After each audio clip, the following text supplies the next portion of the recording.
fogo aí. Amém? Hã? É você que vai ministrar, né? Amém? Está aqui o pastor Francisco. Coloque-se de pé, por favor. Para quem não conhece aqui, o pastor Francisco, o pastor da Rose. Amém? São lá do meu Van de Navegantes, são nossos amigos. Não precisa nem falar, né? Só da gente olhar assim, a gente já... Onde o culto foi lá no lanche, irmão. Depois que a gente saiu daqui, nós fomos no lanche, continuou lá. Os caras ficaram olhando assim, mas esses caras são doidos. Aleluia. O culto continuou lá. Nosso desejo é esse, irmão, que o culto não termine aqui. Quando você sair daqui, a tua boca seja uma boca profética. Uma coisa que eu acho interessante na Bíblia é que Zaqueu conseguiu levar Jesus para sua casa. Jesus se convidou para ir na casa de Zaqueu. Você já imaginou isso? É porque Zaqueu já era rico, ele não foi pedir nada para Jesus. Zaqueu não estava doente. Ele não foi em busca de um milagre. Ele foi com desejo de conhecer. Aleluia! Quando Jesus encontra alguém com desejo de conhecê-lo, ele diz: hoje me convém pousar na casa desse cara. Ei, se tem pessoas querendo conhecer Jesus aqui nessa noite, aleluia, você vai levar ele para casa. Porque ele vai se revelar a você no secreto, na tua mesa, na comunhão. Aleluia. E essa família eu amo. Aleluia. Minha esposa uma vez foi lá no meu Van de Navegantes. Ela disse: amor, achei uns loucos mais loucos que nós. Eu falei: então tem que conhecer esses doidos aí, né? E fui lá, nós estávamos em casa, irmão. E quero dizer que eu me sinto muito feliz pela presença de vocês. É a primeira de muitas. Amém? Primeira de muitas vezes que nós vamos estar juntos aqui. Quero agradecer os demais pastores que estão conosco. Amém? Amo a vida de cada um de vocês. E eu creio nisso, no ajuntamento das pedras. No ajuntamento das pedras. Nós somos pedras vivas. A palavra diz em 1 Pedro que nós somos pedras vivas. Quando houve uma sucessão de governo, Josué foi atravessar o Jordão. Deus mandou ele pegar um representante de cada tribo, pegar uma pedra e levantarem junto um altar. Eu creio que é isso que nós vamos fazer no Rio Grande do Sul. Um representante de cada tribo vai pegar uma pedra e juntos nós vamos levantar um altar de adoração ao Senhor. Aleluia! Aleluia! Na unidade do corpo de Cristo, na igreja do Senhor. É para isso que nós trabalhamos. Vem cá, pastor da Rosa. Aleluias.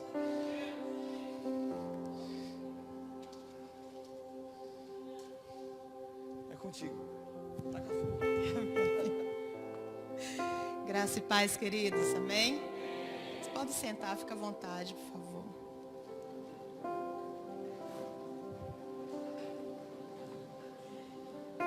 Jesus. Deus é bom. Amém? Deus é muito bom. Eu quero nessa noite, queridos, compartilhar uma palavra com vocês. E a minha oração é para que, em nome de Jesus, essa palavra caia no seu espírito. Amém? E que Deus, hoje mesmo, te conduza a um lugar. Esse lugar você vai saber onde é. Mas que Ele te conduza pela mão de volta a um lugar. Amém? Então eu gostaria que você, mesmo sentado como você está, que você estendesse a mão para mim e orasse ao Pai para que Ele tirasse. Pastor Luiz gosta muito de fazer isso e a gente costuma imitar o que é bom. Extrai de mim aquilo que você quer. Eu sou só um vaso. Só. Tudo é dele. Então, Deus usa alguém por um motivo. 2 motivos. O primeiro motivo, disponibilidade. Quando ele encontra alguém que diz: eis-me aqui, Senhor, ele chama. E o segundo motivo é a tua oração. Nós só estamos aqui porque você tem orado, porque você tem buscado. Então Deus nos enche da comida que Ele quer dar. Amém? Então se você quer algo de Deus, por favor, chama. Chama porque Ele é Deus sobre minha vida e Ele pode mudar o que Ele quiser para responder à fome e à sede do teu coração. Então me abençoa, em nome de Jesus. Pode dizer, Pai, não deixa essa mulher abrir a boca dela mesma. Não deixa ela inventar, não deixa ela falar, não deixa ela se mover no engano. Usa, possui ela. Que a boca dela seja um canal, que do seu interior flua um rio verdadeiro, que me lave, que me limpe. Clama ao Senhor, pede para Ele falar com você. Eu acredito nisso. Aleluia. Aleluia. Glória a Deus. Amém? Amém. Abre a palavra de Deus comigo no livro de Marcos, Evangelho de Marcos, capítulo 8.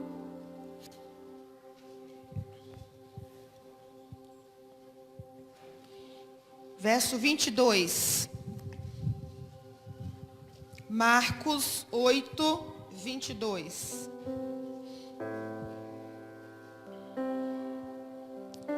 Todos acharam? Amém? Diz assim: e chegou a Betsaida, e trouxeram-lhe um cego, e rogaram-lhe que lhe tocasse. E tomando o cego pela mão, levou-o para fora da aldeia. E cuspindo-lhe nos olhos, e impondo-lhe as mãos, perguntou-lhe se via alguma coisa. E levantando ele os olhos, disse: vejo os homens, pois os vejo como árvores que andam. Depois tornou a pôr-lhe as mãos nos olhos, e ele, olhando firmemente, ficou restabelecido. E já via ao longe e distintamente a todos. E mandou-o para a sua casa, dizendo: não entres na aldeia. Amém? Eu gostaria de falar nessa noite com você sobre voltar para casa. Se eu fosse dar um título para essa mensagem, eu daria o título de Voltando para Casa. E eu gostaria de falar para vocês aqui algumas coisas em cima dessa palavra, da palavra desse texto. Esse texto me impressiona por algumas coisas. Primeiro, a vida desse cego. Não foi o primeiro cego que Jesus encontrou na caminhada dele na terra. Mas esse cego, ele era conhecido nessa aldeia de Betsaida. Eu acredito que esses homens que chegaram para Jesus, que tomaram o cego pela mão, quando Jesus chegou em Betsaida, e rogaram-lhe, a Bíblia está dizendo, rogaram-lhe. Você sabe o que é rogar? É pedir pelo amor de Deus. É suplicar, é pedir um auxílio, é colocar o coração ali. Por favor, faz isso. A Bíblia diz que eles rogaram a Jesus para curar aquele homem. Talvez porque não aguentavam mais ver aquele homem ali esmolando, porque ele ia ali pedir esmolas. Talvez porque eles queriam se livrar do cego. Talvez porque eles achavam que o cego era um homem que levava maldição, porque toda pessoa que nascia cega, aleijada, que ficava leprosa, segundo a lei, essa pessoa estava debaixo de maldição. Então eu não sei se a presença daquele cego incomodava os moradores daquela aldeia. O certo é que quando Jesus chegou, eles correram para Jesus, segurando a mão do homem e pedindo: por favor, pelo amor de Deus, cura esse cego. E é interessante que Jesus não se recusou a curar o cego. Mas ele não curou o cego dentro da aldeia. Ele pegou a mão do cego e saiu da aldeia, foi lá para fora. Depois disso, aconteceu uma coisa que, pelo menos no que está escrito na Bíblia, eu não vi outra coisa parecida, só nesse texto, só nesse contexto aqui, só nessa situação. foi Jesus fazer uma cura progressiva. Engraçado, gente. Um homem que nem fez nada, que apenas uma mulher chegou por trás, tocou na ponta da orla das suas vestes. Sem ele orar, sem ele liberar palavra nenhuma, a mulher instantaneamente foi curada. Um homem que chega na porta de um túmulo, um homem que já estava morto há 4 dias, já cheirava mal, o corpo já estava em decomposição. Jesus não tocou nele, só gritou: Lázaro, vem para fora. E o homem levantou, ressuscitou e saiu. Nós vemos pessoas que Jesus chegou e disse assim: o que é que tu queres que eu faça? Ah, eu quero ser curado. Então seja segundo a tua fé. E a pessoa foi curada. Mas aqui, ele ora 2 vezes pelo homem. Tinha alguma coisa que estava acontecendo ali que Jesus não fez de forma diferente para nos deixar algo escrito na palavra a respeito disso.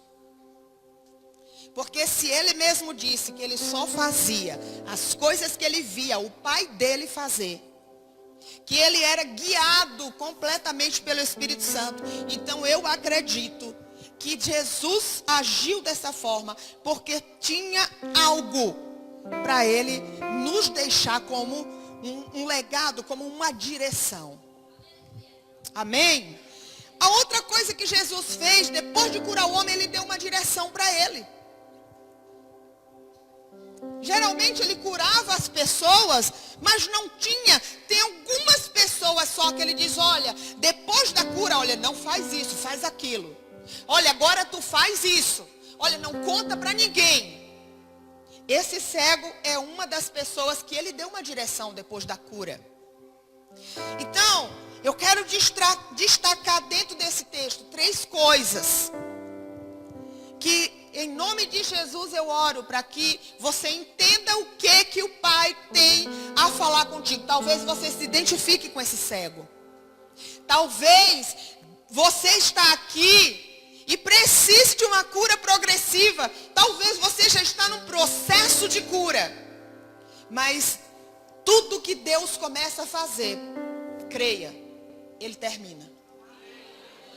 Ele nunca começa a fazer algo para deixar pela metade. Amém? Então, não sei em que nível está a tua vida dentro do toque, do encontro que você teve com Deus. Mas pode ter certeza, aquele que começou a boa obra, ele vai completar. Em nome de Jesus. Creia nisso. Então eu quero destacar 3 coisas dentro desse texto. Primeira coisa, sair da aldeia. Por que Jesus tirou o cego daquela aldeia? Por quê? Porque o lugar que nós estamos, escute bem isso, o lugar em que estamos nos influencia. O lugar onde nós estamos nos influencia e pode nos cegar a visão. A outra coisa é que Jesus tirou aquele homem porque você vai ver em Mateus capítulo 11, o verso 21, Jesus fala de Betsaida. Mateus 11, 21 diz assim: ai de ti, Corazim, uma cidade. Ai de ti, Betsaida. Porque se os milagres que entre vós foram realizados, tivessem sido feitos em Tiro e Sidom, 2 cidades perversas, terríveis no pecado, e Jesus faz referência a elas, que se em Tiro e em Sidom ele tivesse manifestado, feito os milagres que ele fez em Corazim e em Betsaida, ele está dizendo, há muito que elas teriam se arrependido, vestindo roupas de saco e cobrindo-se de cinzas. Ou seja, elas teriam se jogado diante de Deus no estado de profunda humilhação, que se vestir de saco e colocar cinzas na cabeça era um sinal de humilhação. E o Jesus está dizendo aqui, olha, Betsaida, você é dura, você é incrédula.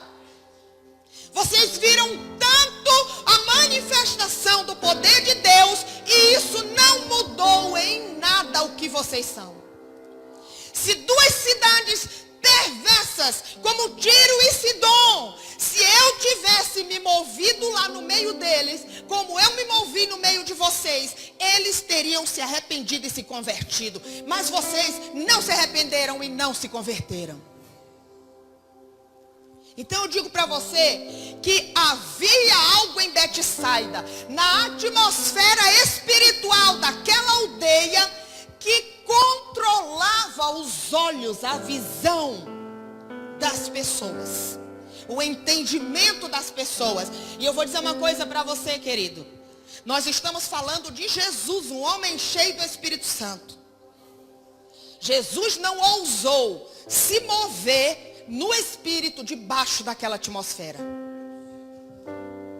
Não estou falando que Jesus, mas Jesus era Deus. Tira isso da tua cabeça, em nome de Jesus, porque Jesus Cristo não operou na terra como Deus. Jesus operou na terra igual a mim e a você. Jesus era um homem tomado, possuído e controlado pelo poder do Espírito Santo.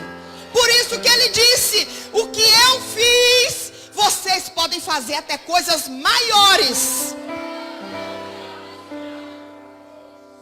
E ele, quando percebeu a atmosfera espiritual que se movia em Betsaida, ele pegou a mãozinha do cego, vem aqui meu filho, aqui não rola.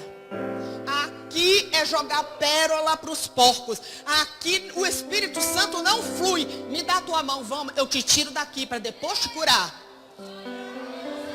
Há curas que só vão acontecer quando eu romper com certas influências que podem estar controlando a minha mente e cegando a minha visão. Jesus tirou o cego. Havia uma filosofia. Não se trata da aldeia Betsaida. Sabe? Se trata de um sistema corrompido, maligno. Betsaida é um sistema espiritual maligno que controla a mente dos homens, que estabelece uma cultura, que é uma cultura antibíblica. E nós precisamos entender isso, porque nós estamos vivendo dias de Betsaida. Esse mesmo sistema corrompido que Jesus percebeu na atmosfera espiritual daquela aldeia, esse sistema há muito tempo tem tomado forma, tem crescido e tem entrado nas igrejas e tem controlado a visão, tem estabelecido uma cultura antibíblica no nosso meio. E há um ai para aqueles que veem Jesus se mover e não respondem. Há um ai de ti. Porque tem lugares que se eu tivesse ido, lembra de Nínive, gente? Nínive, não pense que Jonas fugiu de Nínive porque ele era uma má pessoa. Ele fugiu de Nínive porque Nínive era uma cidade terrível, uma cidade de homens terríveis. Homens maus de verdade. Ai daqueles que fossem conquistados pelos ninivitas. Eles faziam crueldades. Então quando ele se recusou a ir levar uma palavra de arrependimento, ele disse, não é possível que Deus vai ter dó desse povo. Eles têm mais é que morrer. Cara, Deus não pode. Esse povo já massacrou o meu povo. Como que eu vou lá agora? Eu sei que tu é compassivo, que tu vai ter dó, que tu vai ter compaixão, vai acabar livrando a cara dos miserentos e eu quero que eles morram. Foi uma luta na alma de Jonas. A gente só fala que ele foi um infeliz fujão. Mas quantas vezes Deus já pediu para tu orar por alguém que te feriu e tu foge do mesmo jeito? Falar de Jonas é fácil. Enfrentar o meu algoz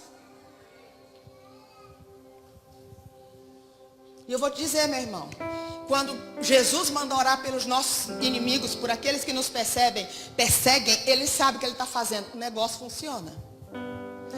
Começa a orar por quem tu não consegue perdoar, para tu ver. Começa a dizer, Jesus abençoa a vida dele, a vida dela. Faz ele prosperar, faz ela prosperar.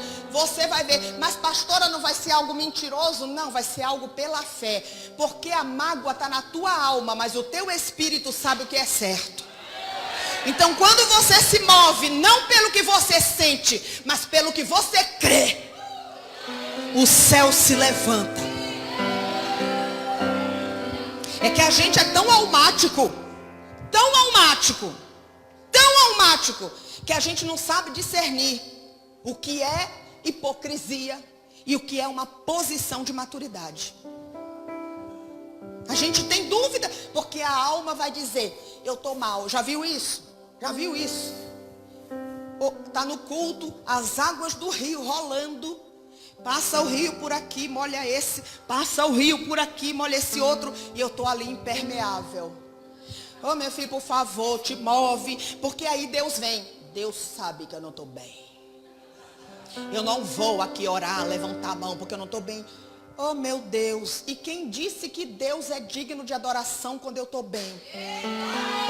Quem disse que o meu culto a Ele depende da minha alma? Vou dizer uma coisa para vocês. Quantas vezes eu já fui mal para o culto? Mal fisicamente.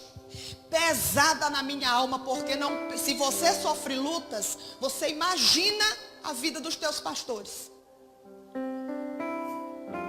E quantas vezes eu cheguei com a alma pesada. Tive que às vezes ficar no carro para tentar melhorar, porque a minha vontade é que se um santinho de Jesus chegasse para mim para dizer, ai pastora, eu ia dizer, vai pro inferno. Esse sangue que corre na tua veia, corre na minha. E eu não sou uma pessoa, quem me conhece sabe, meu filho, para tu me enraivecer, tu tem que ser artista. Eu não sou uma pessoa de me zangar fácil. Mas a alma da gente consome. E todas as vezes que eu fui para a igreja desse jeito, que a vontade era ficar em casa. Mas fica em casa para tu ver. Na igreja, Deus pode usar alguém para falar contigo. Em casa é o diabo, pode ter certeza. É o diabo e a tua alma. Porque tem coisas, tem questionamentos que Deus nunca vai responder, mas o diabo se atreve a responder no lugar de Deus.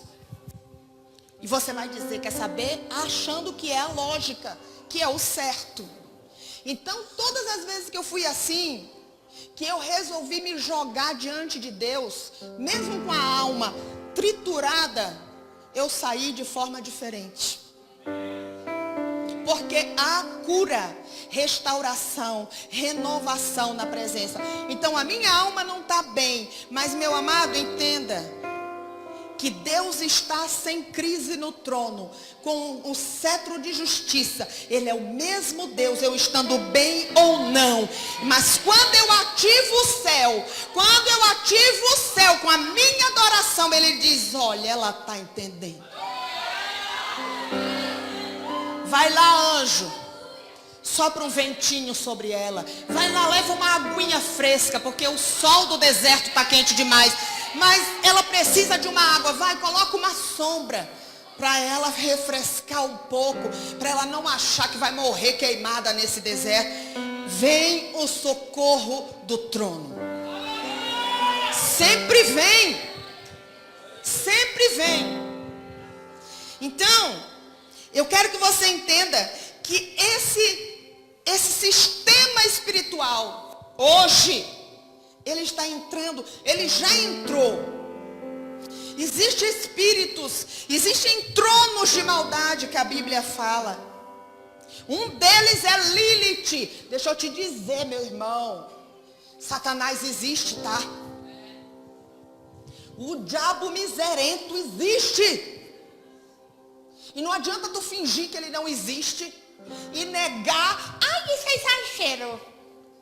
Não adianta. Como muita gente diz que Deus não existe, mas Deus é Deus, sempre foi Deus e será Deus. Eu quero que tu entenda que existe o reino espiritual. O reino espiritual é mais real do que a minha voz que você está ouvindo aqui agora. Ele é invisível aos olhos humanos, mas ele é real, ainda que invisível, mais real que essa mesa que eu posso tocar. Aqui nesse lugar agora está lotado de seres angelicais. Aqui está cheio de anjos para te servir. Ah, mas eu não estou vendo, eu não estou sentindo. Não precisa, porque o reino espiritual se move em favor do propósito de Deus. Quer eu sinta ou não? Então esse trono de maldade, onde há um governador, um senhor, chamado, por exemplo, Lilith, que a Bíblia chama, em alguns textos da Bíblia está escrito sobre espírito noturno, porque ele age na noite. É Lilith que traz depressão. É Lilith que traz desejo suicida. É Lilith que traz medo, pavor repentino. Esse espírito, esse trono da maldade trabalha no psique do homem. Traz dúvidas, paralisa, porque o medo nos paralisa. Mas é mais do que isso. Eu sempre pensei que fosse apenas um espírito de loucura, mas é muito mais. Esse espírito, ele estabelece uma cultura. Ele trabalha nas culturas. E aí a gente sabe, né? É cultural. A gente costuma aceitar a cultura, ainda que seja errada, porque é cultura. Deixa eu dizer uma coisa aqui para vocês. Por exemplo, aqui no sul nós temos mesclas de culturas. Você e eu sou descendente de português. Meu avô era português, senhor. Um velho branquinho, olho em azul, a coisa mais rica. Eu saí neguinha por causa do meu pai. Meu pai era filho de índio. Então a minha aparência indígena é porque meu pai, sempre falaram que cortaram o pescoço do meu pai e implantaram em mim. Porque minha mãe é branquinha, meu pai moreninho, o cabelo lisinho, pretinho. E eu puxei para ele, todinha. Eu sei que aqui tem, é o quê? Aqui são alemães, italianos, só? Polaco também? Hã? Os três. Tá. Aí você diz assim: ah, eu sou descendente de tal nação. É cultural. É cultural amaldiçoar a Deus quando está com raiva, porque a cultura italiana chama Deus de porco. Porco Dio. Quando eu recebo Jesus, eu só tenho uma cidadania. Eu posso ter nascido de português, uma mistura com indígena. Você pode ser uma mescla de polaco com italiano, com alemão com italiano, ou só italiano. Quando tu recebe, quando tu passa pela cruz, há um divisor. Eu agora, a minha identidade é celestial. Então a influência da minha vida, nas minhas atitudes e nos meus comportamentos, no meu vocabulário, não é mais apenas movido por uma descendência carnal, mas por aquele que me escolheu para ser do seu reino.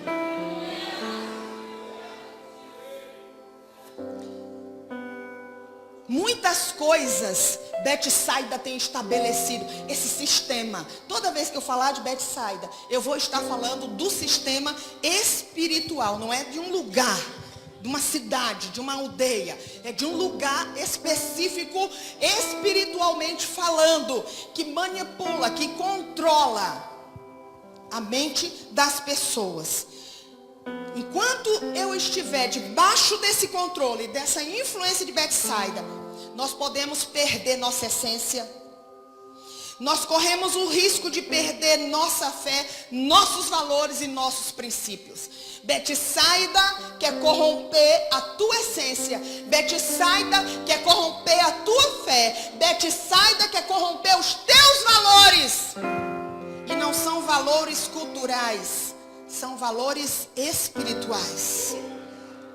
Porque a Bíblia é o livro que rege nossa vida.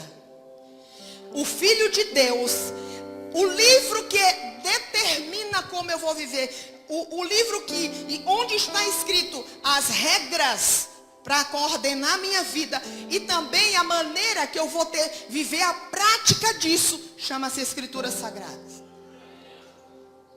Livro de fé, de regra de fé e prática, é a palavra. Então nós temos que tomar uma decisão. Quem vai dirigir a minha vida? A palavra de Deus. Ou você decide, a palavra de Deus dirigir tua vida, ou Betsaida vai controlar a tua mente, cegar a tua visão e estabelecer uma cultura que é contrária a essa palavra. E sabe o que vai acontecer? Você vai dizer, não, mas não pode ser assim. Não pode ser assim. Isso é religiosidade. Religiosidade não, isso é demônio. Então, Jesus Cristo nos mostra, Ele, um homem cheio, chapado, totalmente possuído pelo Espírito Santo, Ele percebeu e Ele disse, aqui não é lugar para liberar o meu Espírito. Levou o homem para fora da aldeia.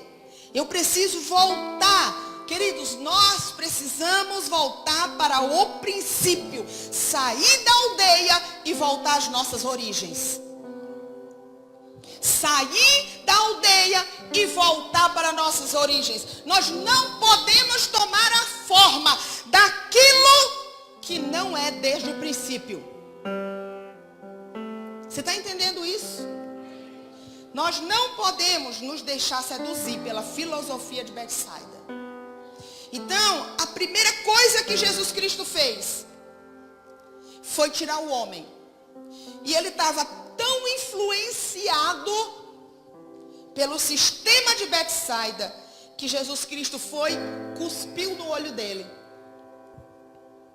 Quando ele cuspiu, ele disse, então aí, tá vendo? E ele ficou, eu tô vendo. Já viu como é que míope olha? Já viu como é que míope aperta o olhinho assim, para que aqueles riscos que ficam em volta do que ele quer ver, parece que diminuam e ele centraliza naquilo que ele quer realmente ver? O homem era cego e ficou míope. Para alguns a miopia está boa, pelo menos está vendo. Antes eu não via nada, eu era cego. Mas ele disse, eu vejo. Eu estou vendo sim, porque eu estou vendo os homens como que árvore. Imagina, ele devia estar vendo aquele bando de coisa em volta. Eu estou vendo, um monte de homem. Aí Jesus disse, vixe. Tocou nele de novo. Primeira coisa, sair da aldeia. Diga, sair da aldeia. Você quer ver? Você quer ver de verdade?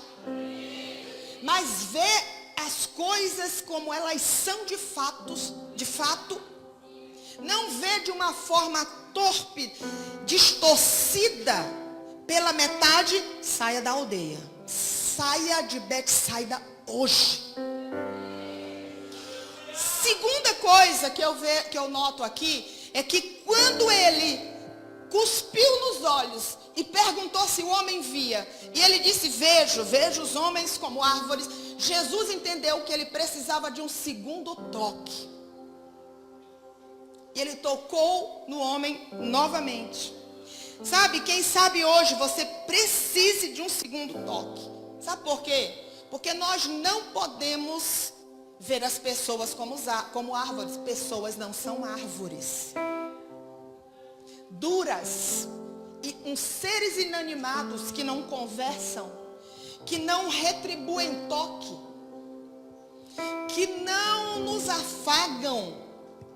Nós não podemos ver as pessoas como árvores no sentido também de provisão, porque da árvore vem o fruto, da árvore vem a madeira para usar em algumas coisas. Nós não podemos nos aproximar das pessoas olhando para elas como alguém que eu simplesmente toco, mas ela é fria, ela não me toca de volta, ela não me responde, ela não me abraça, ou apenas ela me dá o que eu preciso, mas eu não consigo ter um relacionamento. Eu não posso ter uma aliança com aquilo que é morto, que é duro. Porque a aliança é uma via de mão dupla. Não é só um que tem que pagar o preço, são os dois. Não existe isso. Eu faço dar certo. Ninguém faz dar certo em se tratando de mais um. Ou há um acordo, ou há uma troca, ou não vai dar certo. Então, quem sabe você hoje esteja vendo a vida de uma forma míope. Os seus olhos até estão vendo, antes tu não via nada. Sabe, gente, tem muita gente assim, que vem para Jesus, e aí a vida era tão miserável, tão desgraçada, que quando o evangelho entra, ela melhora, a vida melhora, e a pessoa se satisfaz, sabe, ali fica parada naquela porta. Porque salvação é só uma porta. O que você está desfrutando aqui dentro desse ambiente, você está desfrutando porque você passou por aquela porta. Eu só posso desfrutar da comunhão com Deus, da cura, da libertação, que são conquistas do Calvário, se eu for salvo. Então salvação é uma porta. Tem muito mais depois da salvação. Mas tem gente que só diz: eu era miserável, eu era um viciado, eu era isso, eu era aquilo. Jesus me salvou, mas não cresce. É um temperamento que ninguém suporta. Nunca se expôs à cura. Não é uma pessoa de confissão, de mudança, de coração ensinável. Não desfruta da vida de Deus. Ela ainda está do mesmo jeito. Só não fuma, só não bebe, só não rouba, só não mata mais. Está salva. Jesus não veio morrer só para nos salvar. Jesus veio para nos levar de volta à origem. Jesus veio para restaurar a imagem de Deus dentro de nós. Não se trata só de me livrar do inferno. Ele quer que eu seja aquele Adão que ele soprou e disse: meu filho, tu vai encher a terra com gente igual a você, porque você é igual a mim. Adão tinha dentro dele uma essência, a vida de Deus. E o pecado roubou. Quando Jesus Cristo veio, inclusive chamado de o segundo Adão, ele veio para trazer aquele espírito que estava morto. Ele veio restaurar a imagem, porque a imagem que Adão carregava depois do pecado era a imagem do diabo. Não era mais a imagem do seu pai. O seu pai agora era Satanás. Por isso é que Deus condenou a humanidade ao inferno. Deus não criou o inferno para o homem. Deus criou o inferno para Lúcifer e seus demônios. Mas quando ele olhou em Adão e viu que agora o que habitava nele era Lúcifer, era a manifestação do caráter de Lúcifer, ele disse: não tem como, meu filho. eu te amo, mas não tem como você levantar incenso, porque não é mais a pureza que habita em você. Hoje você tem algo sujo, você manifesta o caráter de alguém que um dia me afrontou, de alguém que não me ama, não me honra, que não me adora de verdade. Então tudo que vier de você não é mais puro. Aparta-te de mim. E infelizmente tu vais herdar até o lugar para onde o teu pai vai. Porque o filho sempre está aonde o pai está. Então eu tenho que entender, queridos, que talvez hoje é o dia de você, se você não vê as coisas como são, se você vê pessoas apenas como um lugar de suporte, apenas, seja por qual foi o motivo. Talvez você tenha uma história de dor, de traição. Talvez você tenha uma história de abandono. Talvez você tenha uma história onde as pessoas só tiravam de você, só se aproveitaram de você. Não importa. Você e eu precisamos ver as pessoas como Deus vê. Você sabe por que você está aqui? Porque Deus nunca te viu como as pessoas te veem. Eu e você estamos aqui porque o meu pai, não sei porquê, nunca vou entender porquê, mas ele olhou coisas em mim que nem eu via.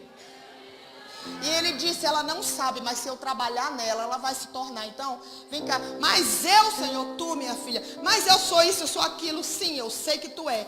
Mas eu chamo as coisas que não são como se já fossem. Tu ainda não és minha, mas tu serás. Tu ainda não és cheia de mim, mas eu já te vejo cheia de mim. Tu vais ser. Deus é criador. Ele cria ainda tudo pelo mesmo processo da criação de Gênesis. Sabe como Deus criou as coisas em Gênesis? Lá no princípio de todas as coisas, traz aí na tua mente essa imagem. A Bíblia diz que a terra era sem forma e vazia. E havia um abismo sobre a face das águas. E nesse abismo, o Espírito do Senhor pairava sobre as águas. Lembra desse texto? De Gênesis? Aí eu penso, pairava sobre as águas. Não dá a impressão que a gente imagina o Espírito Santo logo como uma pomba, né?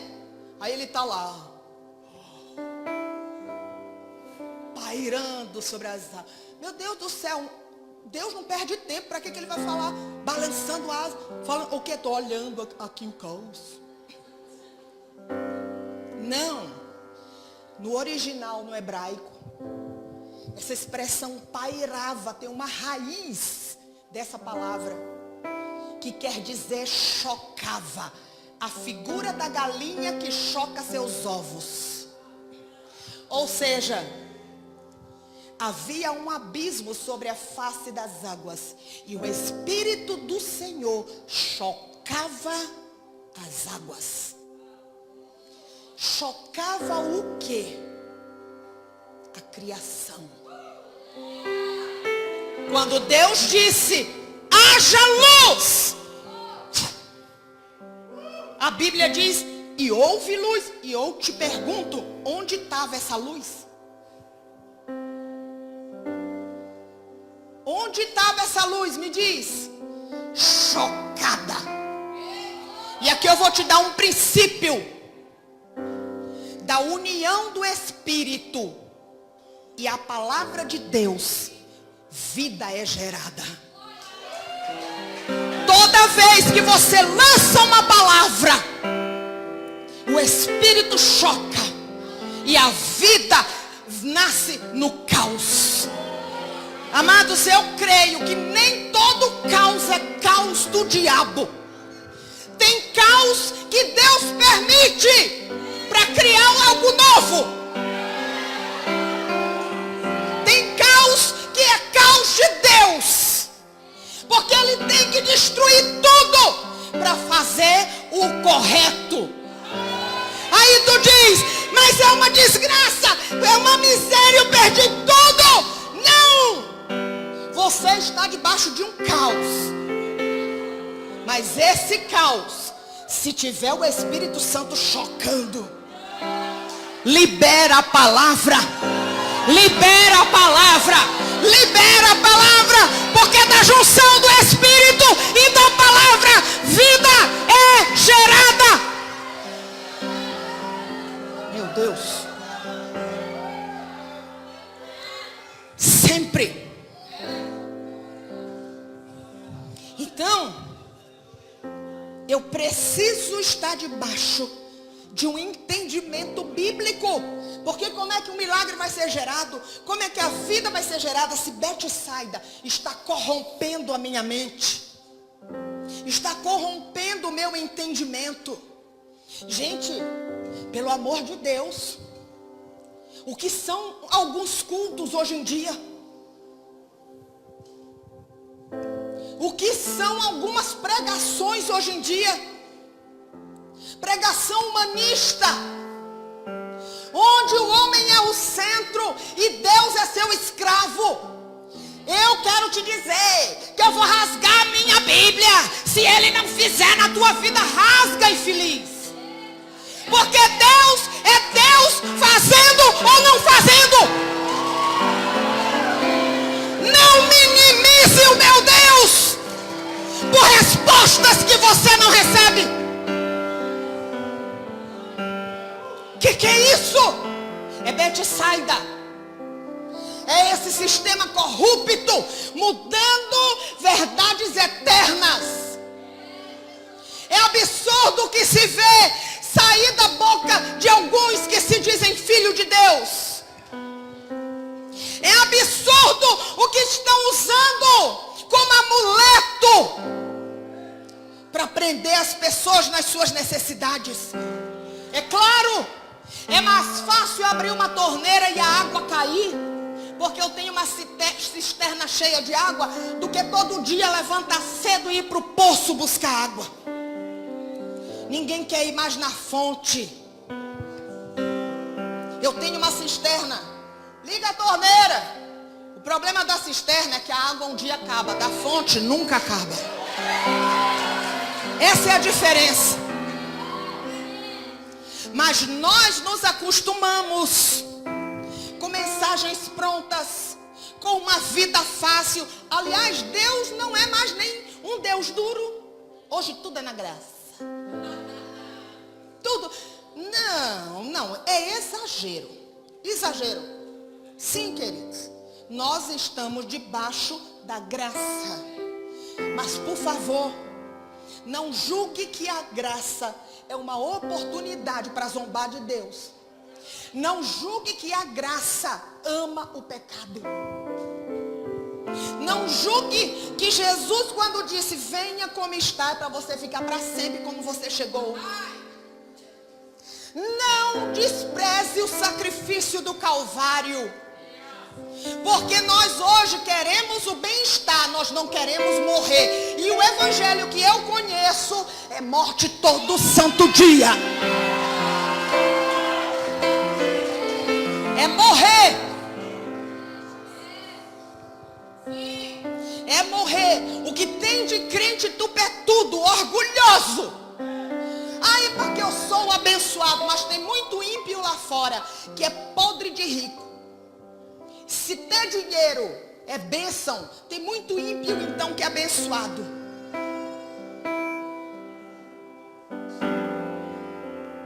Você está entendendo? Então Paulo era um infeliz. O apóstolo Paulo. Porque pense em um homem que passou necessidade. Pense em um homem que sofreu ataque. Ele foi andar de avião, ó. Mas hoje, se fosse hoje, ele andaria, cara. Foi andar de navio, o navio sofreu um naufrágio, livrou-se. O cara tá ali sentado na beira do fogo, uma cobra pica. Aí, se fosse hoje, os manos cheios do espírito, não sei de quem, ia dizer, tá vendo? Diz que é homem de Deus, mas olha lá, ó. Porque o evangelho que estão pregando não pode sofrer não, que tu está debaixo de maldição. Eu não vou sofrer por causa de maldição. E há uma diferença. Mas eu quero dizer uma coisa para você. Coríntios fala que há uma tribulação, que ela é momentânea. Ela não é para sempre. É a tribulação que a gente vive na terra. E o propósito dessa tribulação é trazer um peso. Mas não é peso de dor, não é peso de tristeza, não é um coração magoado. A Bíblia diz que essa tribulação que é momentânea, passageira, ela vem para produzir um peso eterno de glória. Todo aquele que vence suas tribulações, um peso de glória no espírito, é uma pessoa pesada da glória, da presença. Então, se você está passando por uma tribulação, pelo amor de Deus, saiba passar. Porque tu pode sair dessa tribulação alguém desviada e magoada com Deus, ou alguém trabalhada e cheia da glória. Quando você abrir a boca, um peso vai se manifestar, porque a palavra glória significa peso. E a glória de Deus, querido, não é medida por quantidade. A glória de Deus é medida por peso. E olha, tu sabe quem tem peso de glória e quem não tem. Você sabe.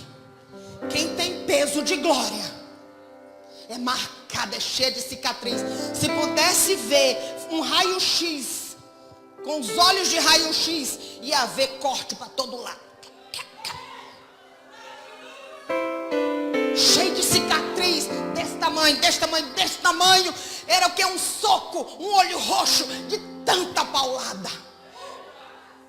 Mas todas vencidas. Todas. Sem pecar contra Ele. Glorificando e honrando o seu nome. Uma pessoa dessa o diabo não mata. Uma pessoa dessa não retrocede. Uma pessoa dessa o diabo pensa 10 vezes em atacar. Porque sabe que vai ser parada dura.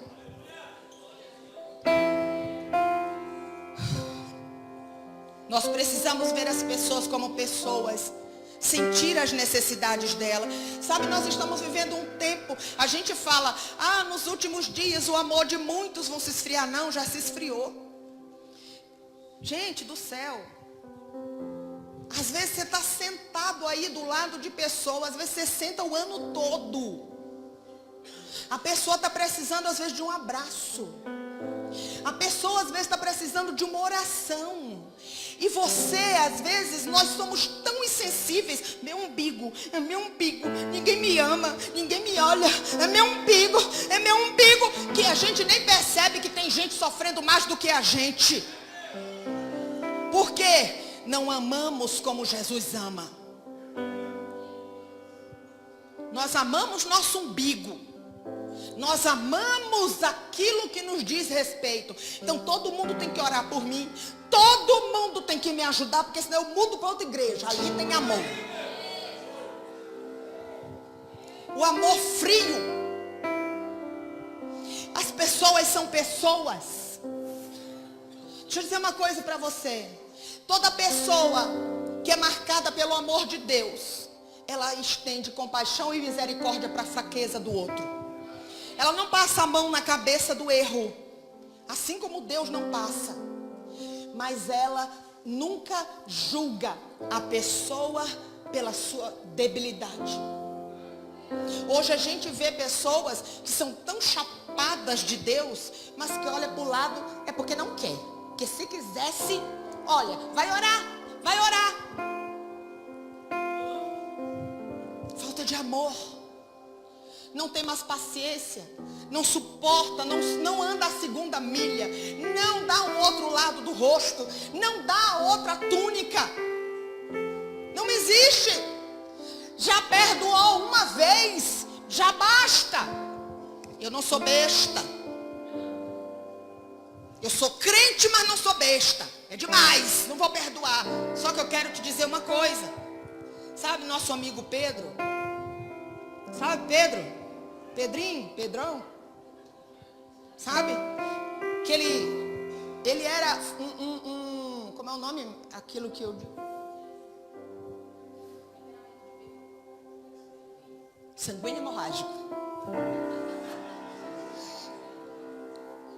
Aí chega Pedro, né, falando com Jesus. Aqui, Jesus, ó, você imagina um sanguíneo, né? Já passou um monte de coisa na cabeça dele. Ele devia estar chateado com alguém. Ouvindo Jesus falar de perdoa, perdoa, porque perdoa o teu irmão, perdoa o teu irmão, perdoa o teu irmão. Olha a fraqueza do teu irmão, perdoa o teu irmão. Ele falou, tá bom, tudo bem. Ô mestre, me diz uma coisa aqui. Eu vou botar um número bem exagerado, porque Deus... Aí ele vai dizer, não, meu filho. Ele chegou, vem cá, mas tudo bem, tem que perdoar, né? Tá bom, Jesus, mas quantas vezes? Até 7, 7 é muito. Ele vai achar que é muito. Ele vai dizer, não, assim é ser bobo, né, Pedro? Aí Pedrão foi lá, até 7. Oi? Fala logo, porque eu já perdoei 6. A próxima é 7. Passou, desce, eu mato o cara. Aí Jesus olhou para ele, como quem diz assim, ô Pedro, você caminha tanto tempo comigo e não conheceu meu coração. Não, Pedro, nem até 7 não, querido. Mas 70 vezes 7 no dia. Agora, meu irmão, presta atenção aqui. Vamos combinar que a pessoa tem que ser artista para planejar 490 maldades num dia para matar o outro de raiva. Ela não vive mais a vida, ela vive para aquilo. Aí eu vou lá, preparo uma maldade, a pessoa venceu. Qual é a próxima? Não. 24 horas tem o dia. Ela não dorme, ela não come, planejando. O que Jesus quis dizer com isso? Sabe o que Jesus quis dizer? É que num relacionamento eu não posso guardar ferida, porque senão eu me torno uma árvore dura.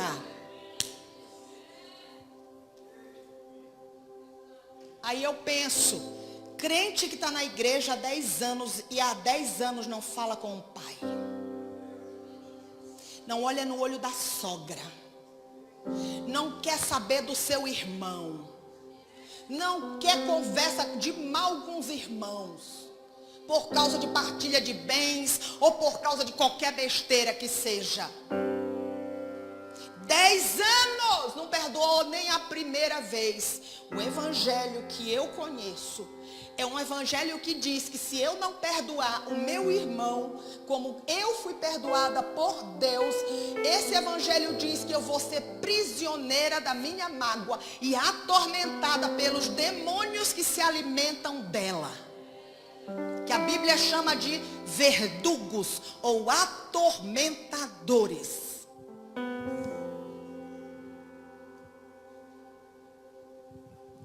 Eu preciso entender que esse segundo toque, ele só vem quando Jesus, depois de Jesus perguntar, o que você está vendo? Ele perguntou, ele cuspiu no olho do cego. E depois perguntou, o que você está vendo? Ele disse, eu vejo. Quem sabe hoje, Jesus pare na sua frente e pergunte para você, filho, você está vendo? O que você está vendo? Como você está vendo? Porque o segundo toque só vem depois de honestamente eu responder a essa pergunta de Jesus. Porque não se trata apenas de ver, queridos, mas é como eu vejo. Ele podia se conformar. Não, Jesus, tá bom, porque eu era cego, nem via nada. Pelo menos agora eu vejo. Não vejo direito, mas eu vejo. Eu já posso andar sozinho, sem ninguém estar me conduzindo. Mas Jesus não quer te deixar míope. Jesus quer que eu e você vejamos as coisas como elas são de fato. Eu preciso ver.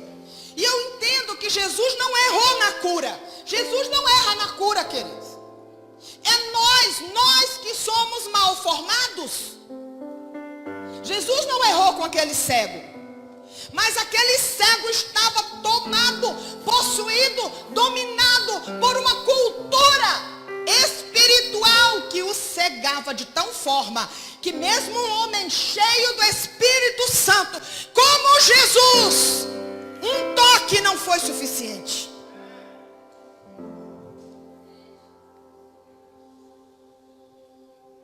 Tem gente que ele nem fala, apenas chega por trás e toca e já vive o seu milagre. Tem gente que ele apenas diz assim: tu crê, creio, seja como tu crê, e o milagre acontece. Mas tem gente que a gente vai ter que insistir e persistir para que ela seja curada.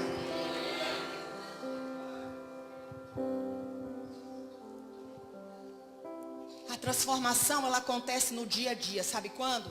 Quando de verdade eu digo como eu vejo as coisas na minha vida, na minha casa, nos meus relacionamentos, sobre o que Deus pede de mim. Quando eu vejo as coisas e tenho coragem de confessar. Nós estamos num seminário de família. E você, marido que está aqui, precisa ser honesto diante de Jesus. Não é diante de mim, não é diante dos pastores. É diante daquele que toca nos olhos. É diante daquele que tem o poder para restaurar todas as coisas. Mas eu e você precisamos de verdade. Você, marido, precisa dizer para Jesus de verdade como você vê sua mulher. Como você vê o relacionamento de vocês.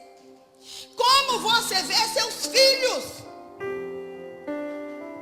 Você, esposa, precisa ser honesta, porque não se trata apenas de ver, mas é como você está vendo. Como você vê seu marido. Era do jeito que você via 10 anos antes de casar? Como mudou? O que mudou de lá para cá entre vocês? O que aconteceu que cegou os olhos de um para o outro? Quais as traves que foram as escamas que foram sendo geradas nos olhos? E vocês olham, mas estão cegos para a origem. Vocês têm uma outra visão desse relacionamento hoje. E se Jesus está na tua frente e te perguntando o que tu vês, ele só vai te tocar de novo se você tiver coragem de dizer: eu vejo. Mas sabe, Jesus, essa mulher para mim virou uma árvore dura. Sabe, Jesus, esse homem virou para mim uma árvore. Ele só me dá o que eu preciso. A casa, a comida. Mas eu não consigo mais ter um relacionamento como antes. Ele vai dizer: minha filha, tu tá vendo míope. Meu filho, não, tá errada essa tua visão. O sistema de Betsaida te cegou. Eu vou te tocar de novo. O segundo toque só vem quando eu aprendo de verdade. Sabe, quem sabe hoje aqui seja o momento de você reconhecer que você não vê o seu filho como você deveria. Quem sabe, filho, você que está aqui, hoje seja a hora de você entender e reconhecer e confessar que você não vê os seus pais como você deveria. Você só vê os seus pais como um problema na sua vida.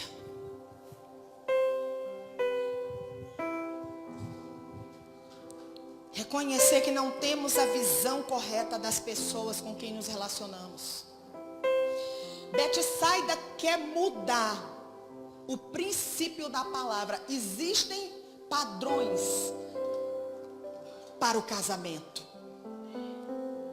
O padrão para o casamento, segundo a palavra de Deus, é o seguinte: o homem é o governo. Deixa eu dizer um negócio aqui para você, minha amada. Tu não foi criada para mandar. Não importa se tua mãe mandava, se tua avó mandava, tua bisavó mandava. Hoje tu tem que passar esse cajado pro teu marido. Você não foi criada para estabelecer estabelecer destino para sua casa.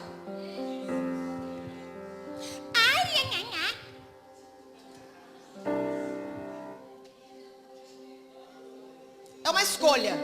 Quem rege tua vida? Porque o mundo aí fora está dizendo, te empodera, mulher.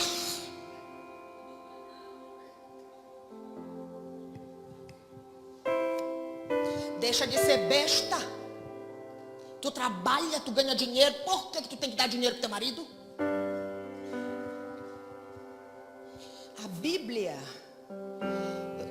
queridos, a Bíblia tem tudo o que a gente precisa. É que esse sistema miserento de Betsaida mudou as verdades da palavra e trouxe um engano. Então passou submissão como ser uma pessoa subserviente, como ser humilhada, ser um capacho, um tapete onde alguém pisa e você está ali para ser um capacho, para fazer, sim senhor, sim senhor, sim senhor. A gente até brinca lá em casa. Às vezes Francisco fala, me chama de senhor, porque Sara chamou Abraão de senhor. Eu falei, tá ruim. E aquilo dali era a cultura deles, era um modo de respeito. Eu te respeito hoje, não preciso te chamar de senhor, né? Mas o diabo tem mudado verdade. Deixa eu te dizer uma coisa. Deixa eu só abrir um parêntese aqui para falar. Primeiro vou falar para as mulheres. Depois eu falo para os santos. Amém? A palavra que está lá em Gênesis para a criação da mulher. Quando Deus criou Adão. E eu sinceramente não acredito que Adão era infeliz, solitário. Não acredito, como alguns pregadores falam por aí, que enfeitam essa pregação. O boi tinha vaca, o leão tinha leoa e Adão não tinha ninguém. Aí ele estava lá sofrendo. Não. Por isso que muito casamento não dá certo. Você sabe por quê? Nós casamos tentando extrair do outro que o outro não tem para me dar, que só Deus pode me dar. E aí, como a pessoa não me dá, e por sua vez, ela também vai querer que eu dê o que eu não posso dar, aí fica uma guerra de puxa lá da cá, puxa lá da cá. E arrebenta o fio, um cai para um lado, outro cai para o outro. Porque quando Deus criou Adão, que soprou nas suas narinas, que ele abriu os olhos, a primeira experiência de Adão, a primeira coisa que ele viu foi a presença de Deus. E aquilo trouxe uma satisfação. Adão era um homem satisfeito, porque ele era inteiro. Solteiro vem de uma palavra que quer dizer inteiro. Ele era íntegro, inteiro. Ou seja, era um homem realizado. Ele não tinha buracos, vazios, ausências. Deus lhe era tudo. Deus era a sua suficiência. Foi o propósito. Para o cumprimento do propósito. Qual era o propósito? Encher a terra com filhos semelhantes a Adão, que por sua vez era semelhante a Deus. Foi por causa do propósito que Deus olhou e disse assim, não é bom. Não foi Adão que disse, não tá bom, Deus. Eu não tô legal, foi Deus.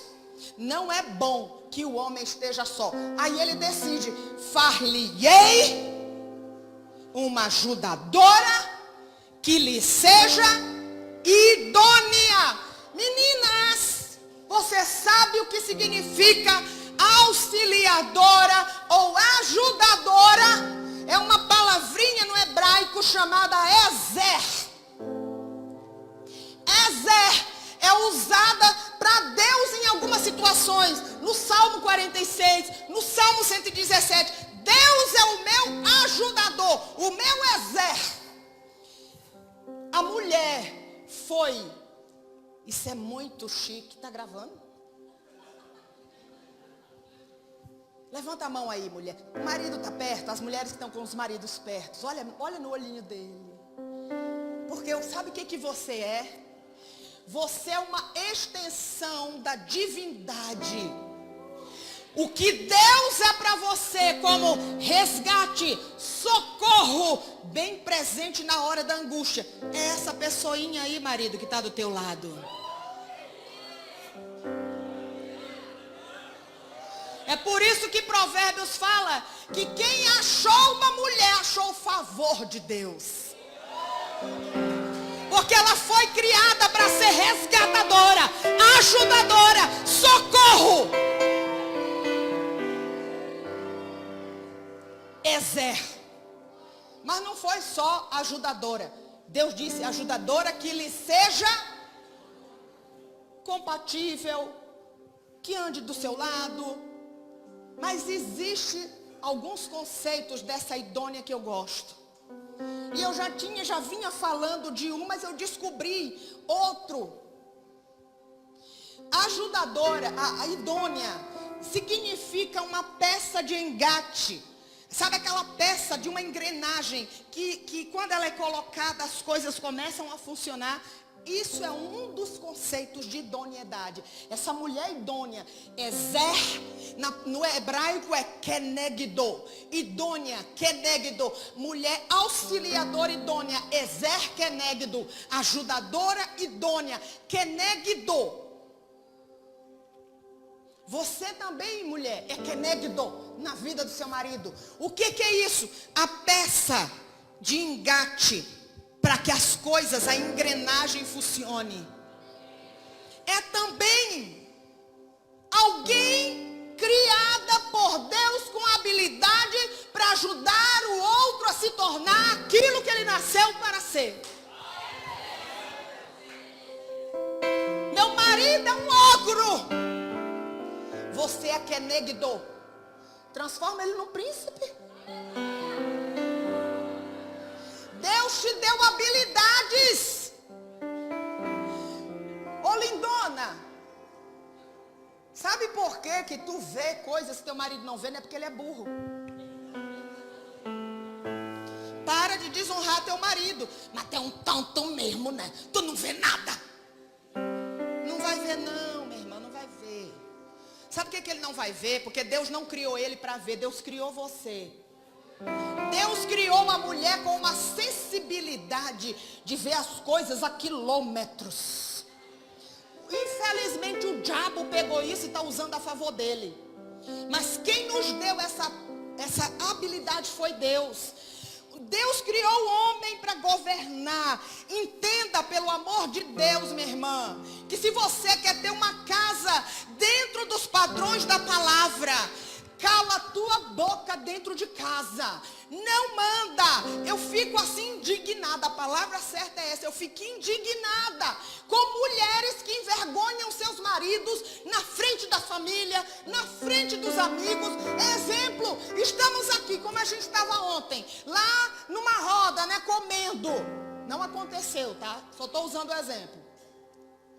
Aí de repente o marido é aquele estabanado que só faz derrubar tudo e não sei o quê. Ou então fala pelos cotovelos, fala na hora errada, fala besteira e a mulher cala a boca bem. Está me matando de vergonha. Ô minha amada, ele não é teu filho, deixa ele ser homem. Tu não é mãe, a gente faz isso é com filho. Filho, isso é feio, filho. Filho, não é isso que a mãe te ensinou. Ô meu filho, não, ele é homem. Deixa esse homem ser homem, porque senão quem vai sofrer é você. Se ele fizer besteira e os outros reclamarem, ele tem que ser homem para resolver suas paradas.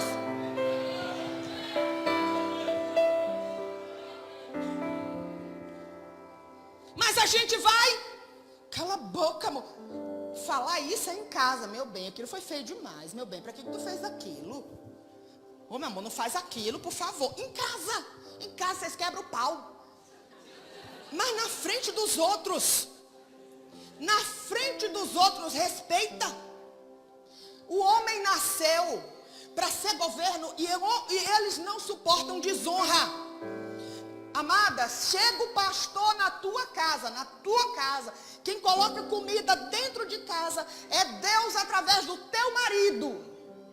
Chega o pastor, chega o presidente da república, o primeiro prato é do teu marido, não é de ninguém, a não ser que ele queira dar honra. O melhor pedaço é dele.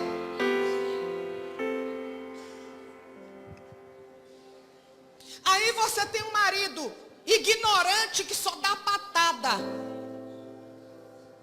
Sabe por quê? Porque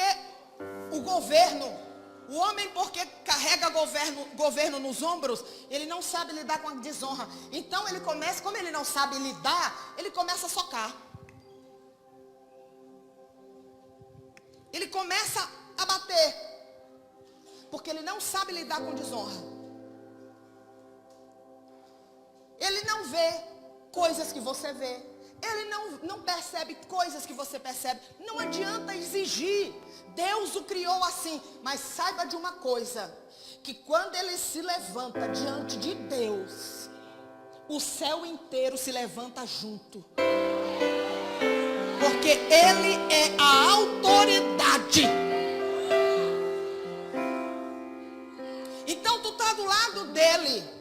Eu vou te dizer outra coisa, tá? Se ele é um ogro, tu é uma ogra pior. Porque ele foi tua escolha.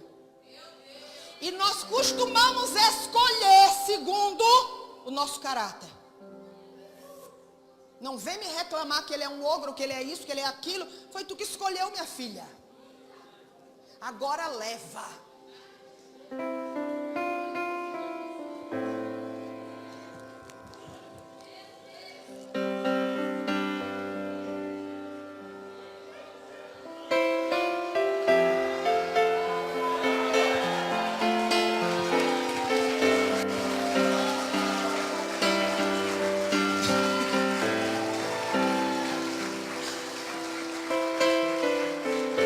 Entenda que você tem todos os recursos para transformar, mas não é você chegando e desprezando, é você fazendo ele ser aquilo que ele nasceu para ser.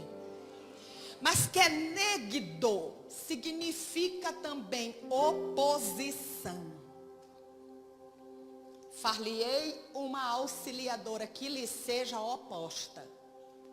Em que sentido? Não é no sentido de afrontar, de desrespeitar.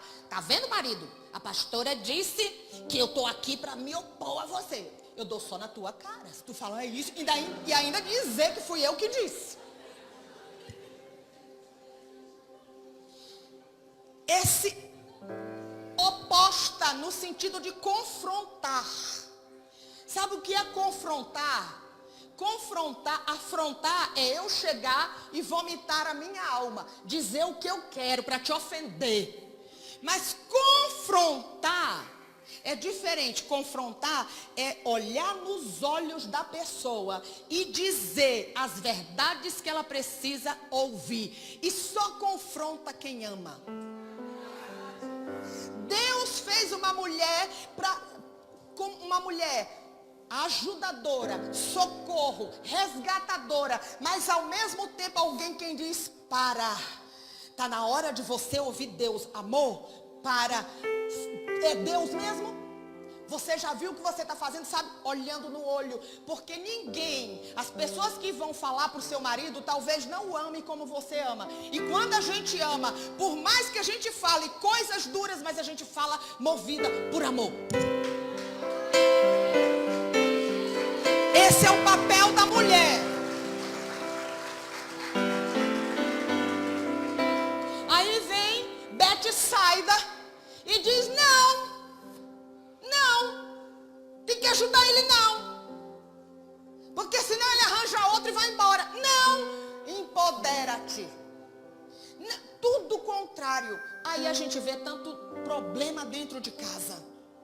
Aí a gente vê tanta, sabe, um ambiente que era para ser um local da manifestação de Deus, a gente vê guerras, competições. Eu vou dizer uma coisa aqui para vocês, queridos. Quando Francisco me conheceu, ele me conheceu pregando. E segundo ele fala, ele disse que estava sentado lá, eu vou casar com essa mulher. Eu estava de férias do seminário e fui convidada para ministrar no encontro de jovens. E quando nós casamos, 6 meses depois, ele já era um homem de frente, já tinha congregações que ele já tinha pastoreado, mesmo sem o título. Mas o título não é nada, a unção é dentro do coração. E eu vou dizer uma coisa para você, não é o chamado que atrai a unção, é o contrário, é a unção que atrai o chamado. Porque você tem uma unção, as pessoas reconhecem, então diz assim, vamos ungir fulano, porque ela já carrega uma unção. Francisco era assim, já carregava uma unção. Só não era reconhecido ainda. E quando nós casamos, no primeiro dia que nós fomos fazer o culto doméstico, nós sentamos na mesa para ler a Bíblia, ele ficou esperando eu falar. Por quê? Ele me conheceu pregando. Ele sabia que eu tinha me formado do seminário. Então ele pensou, pronto. E olha, eu cresci num lar que minha mãe era mandona. Meu pai era um varunca. Sabe o que é varunca? A mulher manda e ele nunca. Meu pai era um varunca. Minha mãe era matriarcal. Uma Jezabel. Infelizmente. Eu tinha tudo para ser a réplica dela. E por misericórdia de Deus, naquele dia, eu falei... Então, Francisco, Lê, o que está esperando? Não, você. Eu falei, não. Aqui dentro de casa, quem é o pastor é você. E ele fala que isso subiu um negócio dentro dele, que ele pegou essa palavra e não largou mais. Honra. Honra. Essa palavra colocou Francisco no lugar para ele ser aquilo que ele devia ser. Você e eu fomos chamadas para isso. Pastora, meu marido se perde nas contas. Olha, ele é maravilhoso, mas assim, as contas tudo atrasado, porque eu entreguei tudo para ele, era tudo na minha mão, e eu entreguei, e meu Deus, a gente está devendo, porque pastora, você tem uma unção de administrar, não tem problema, você é Ezer. Então você chega para o seu marido, amor, o seguinte...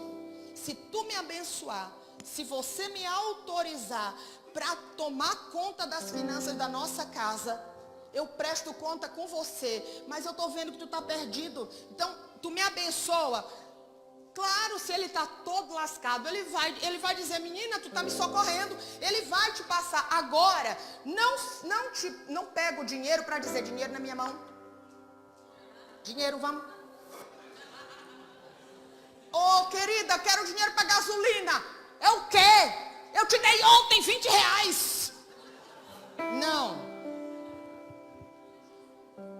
Se é unção para administrar as coisas, porque isso tem muito a ver com temperamento. Tem gente que gosta de planilha, tudo organizadinho. Lá em casa eu não preciso disso, porque a cabeça organizada é ele. Meu irmão, não me bote para arrumar um evento, pastora do céu. Eu prego, eu oro, eu expulso o cão, eu faço o que for, mas não me bote para organizar um negócio que no dia não está nada feito. Eu não tenho essa unção. A gente fez estamos com a escola de Estela, lá em Navegantes. Quando foi para fazer o retiro, eu falei, gente, eu não quero pegar dinheiro, eu não quero pegar nada, eu só quero pregar, dar na cabeça das mulheres, botar elas em ordem, mas, por favor. Então eu separei as equipes, eu cheguei no retiro, estava tudo pronto, eu só olhei, meu Deus, que lindo, ai que bonito, que maravilha, não fiz nada. Por quê? Porque você tem que reconhecer o que você carrega. Isso não te diminui, isso só te coloca num lugar de equilíbrio. Então você vai buscar gente boa para andar do seu lado. Por quê? Porque nós estamos aqui para completar um ao outro. Você tem o que eu não tenho, eu tenho o que você não tem. Junta as duas partes para tu ver o que vai dar. Nós somos um corpo. E é assim que funciona. Então, o meu papel e o teu é ajudá-lo a ser alguém melhor.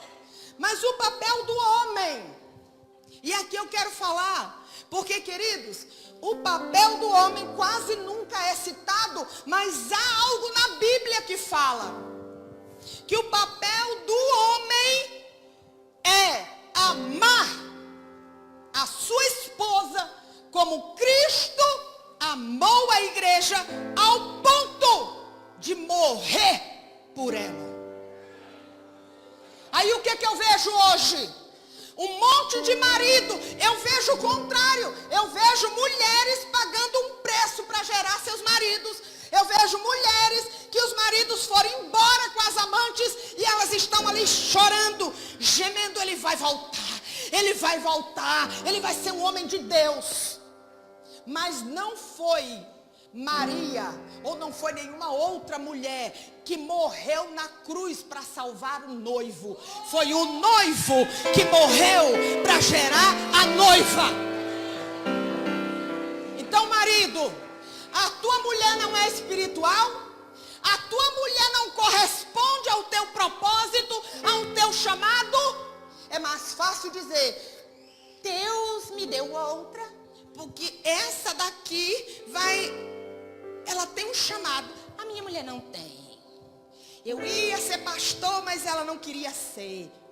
Gera, morre se for preciso para gerar essa mulher. Eu não vejo homens chorando por suas esposas, eu vejo homens matando suas esposas.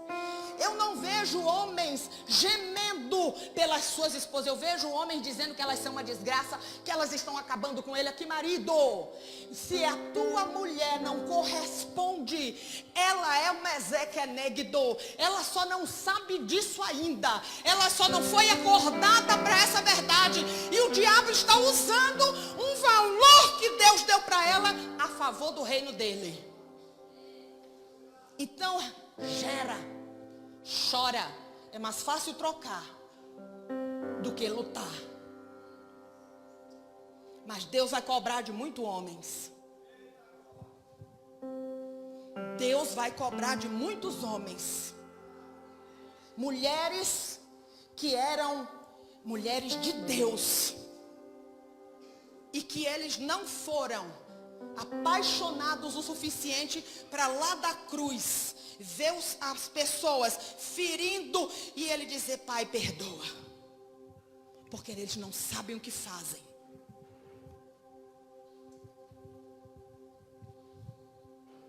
Nós precisamos entender que o que o diabo quer, o que esse sistema espiritual quer, é matar os princípios, é destruir os valores da palavra dentro de casa, quer estabelecer padrões. Eu te dizer uma coisa, é nítido isso hoje, aqui no Brasil, que o diabo está tão descarado que está criando leis gritantes. Vocês acham que essa lei da palmada, ela é fruto do quê? Ela é fruto, sabe do quê? De Betsaida. Porque a minha Bíblia diz: pai, disciplina teu filho com vara.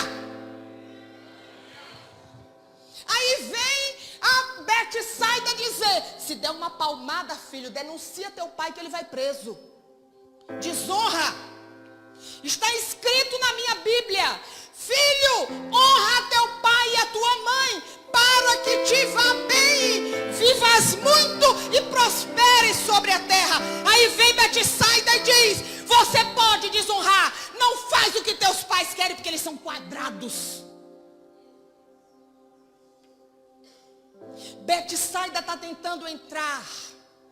Gente, a gente está vendo hoje esse negócio dos pais dizerem: filho, tu quer ser menino ou menina? Quando tu crescer, tu escolhe.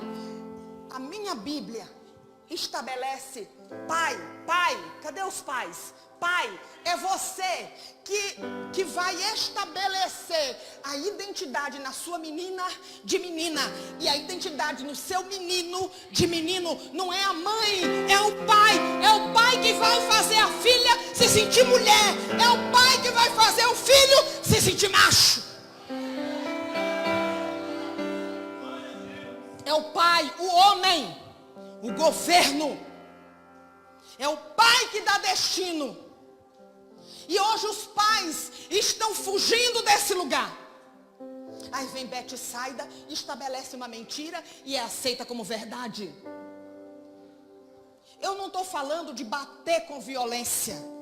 Eu estou falando de disciplina. Você sabe de onde vem essa palavra? A raiz dessa palavra disciplina vem de uma raiz que é discipular. Disciplinar o filho é discipular o filho. Deixa eu te dizer uma coisa. Deuteronômio capítulo 6, o verso 7.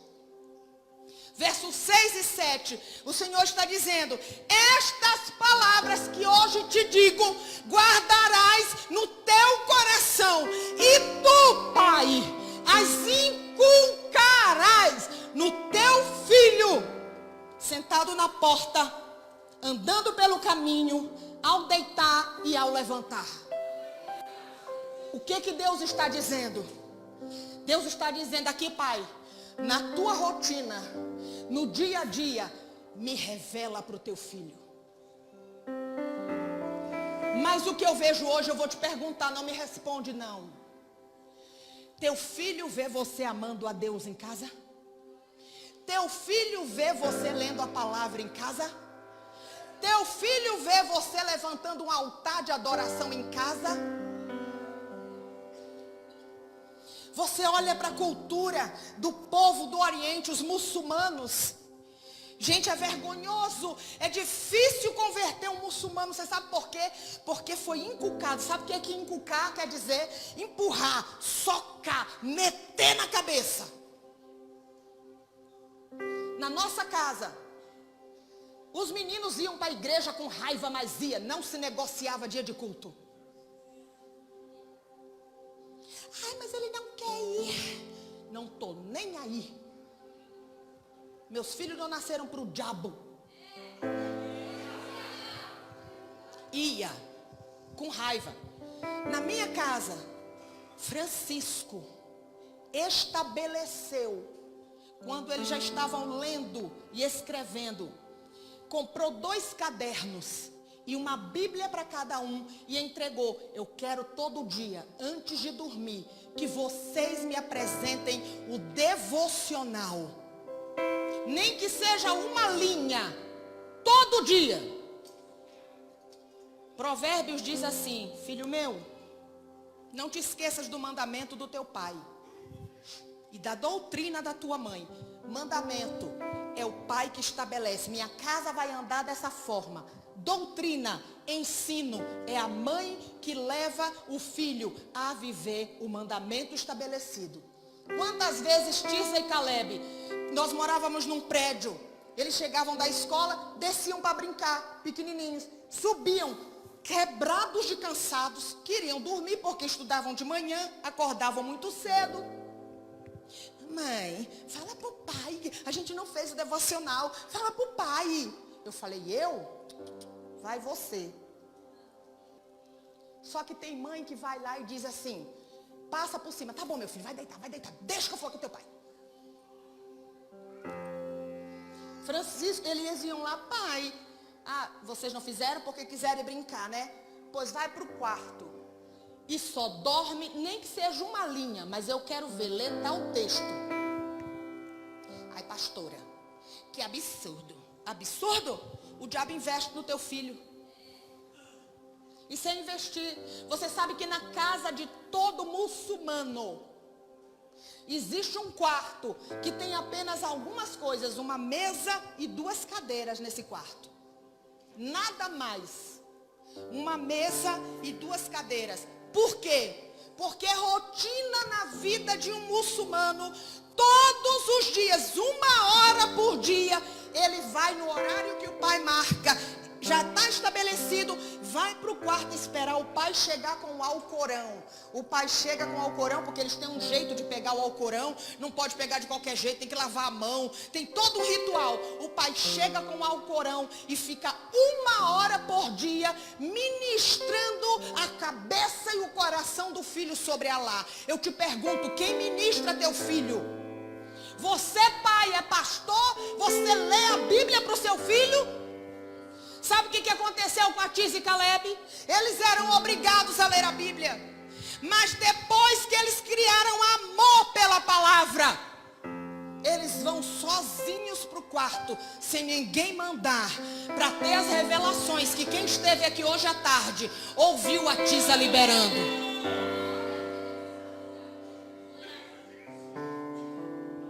Queridos, criar filho, educar filho, é papel de pai e mãe.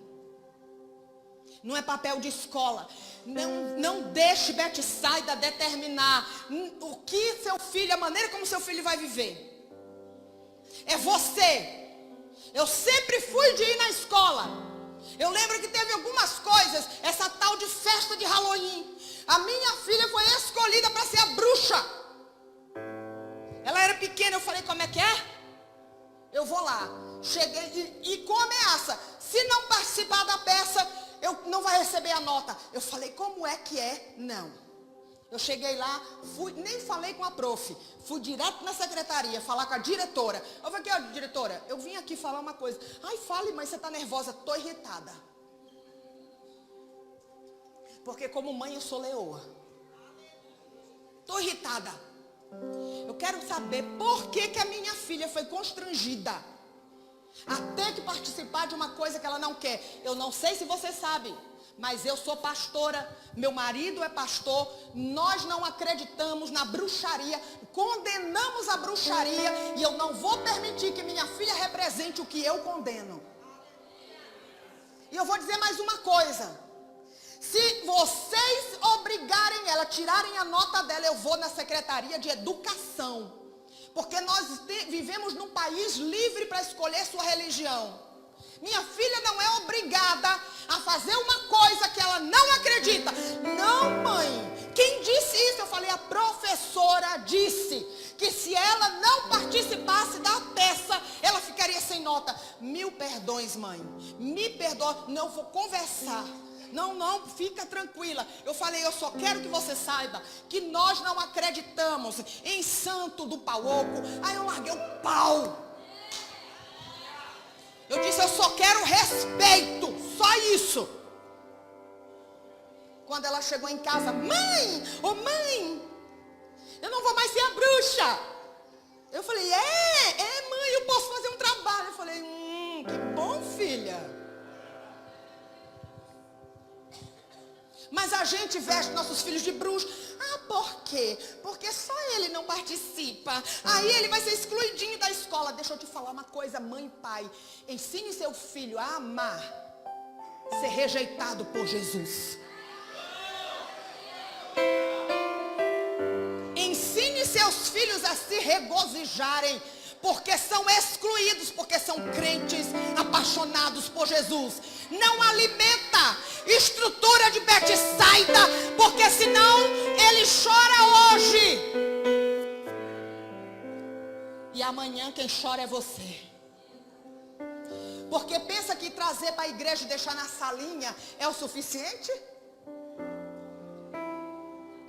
Ensina o teu filho no caminho que ele deve andar. Betsaida está dizendo, deixa seu filho escolher. O que uma criança emocionalmente, psicologicamente tem condições de decidir? Como? Se ele tem que ser formado, as suas emoções, tudo dele tem que ser formado, e quem forma é o ambiente, é o lugar, são as pessoas, os pais. O diabo quer roubar nossos filhos. Eu quero te perguntar, tu precisa de um segundo toque? Como é que tu está vendo a tua casa, pai? Como tu está vendo a tua casa, mãe? Não adianta fazer seminário de família, não adianta ir para a casa do oleiro, não adianta passar por libertação e não se posicionar pela palavra. Ah, meu amado, sempre será na contramão do mundo. Sempre. Eles estão indo para a direita, a gente está indo para a esquerda. Ah, mudaram para a esquerda, a gente muda para a direita. Porque nós nascemos para andar na contramão dessa estrutura maligna. Jesus pegou pela mão do cego e disse, eu não me movo debaixo disso. Eu não vou me mover debaixo de um controle. Vem para cá, meu filho, eu vou abrir teus olhos. E a gente quer milagre aceitando o diabo, milagre aceitando as coisas do inferno. Não. Eu vou dizer outra coisa para você, talvez você não goste, mas eu vou dizer.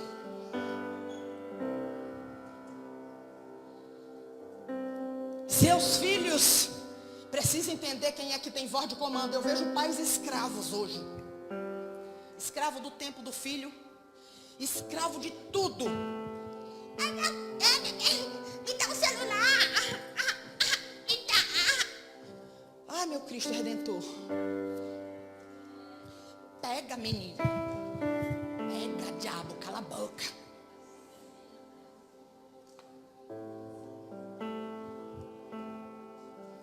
Aí sabe o que a gente tem? Eu vou te dizer o extremo dessa miséria. Nunca se ouviu falar tanto de feminicídio como de uns tempos para cá. Quem matam essas mulheres? Meninos que nunca ouviram não. Meninos e meninas que o pai e a mãe vivem para dizer sim. Aí encontra uma mulher que diz não para ele. Ele diz o quê? Tu não fica comigo, pois tu não fica com ninguém. Vai lá e mata. Porque não sabe lidar com o não. Sempre mandou no pai e na mãe. Eles eram escravos das suas vontades. Gente, eu vou te dizer, eu e Francisco já fomos em algumas casas, nessa nossa caminhada de ministério, em que a gente ficou em pé, não foi, pai? Porque o bonitinho estava sentado no sofá com o seu cachorrinho. Ou era gato, nem sei. E aí, filho, tira, filhinho. Aí eu deixei pro pastor sentar. Não! Não, meu filho, não. Ai, coisa feia. Me deu uma vontade de pegar um cinto e bater naquela mulher. Porque o problema não é a criança. Ele só é entregue a ele mesmo porque ela não tem estrutura emocional de lidar com o não. De estabelecer um padrão. Na minha casa, eu era uma mãe má. E deixa eu dizer uma coisa aqui pra você, mãe. Você não tem obrigação de ser amiga dos seus filhos. Ai, pastora, mas eu tenho que ser amiga. Sabe por quê? Porque senão ela vai contar para os outros. Eu quero que conte para mim. Tu é boba, elas contam.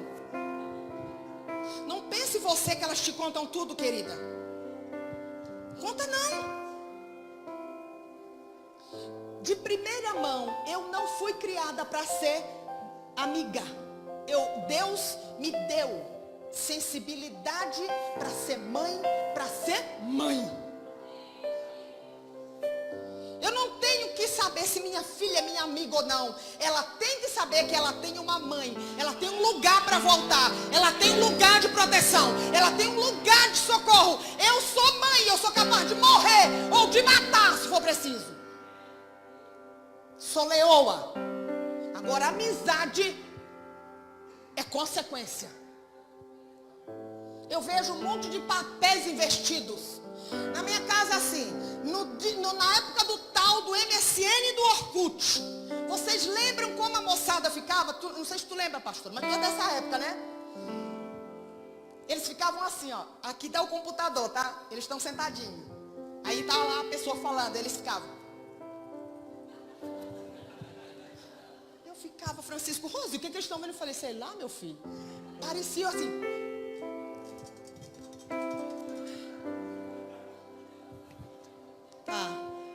Eu cheguei aqui, querido.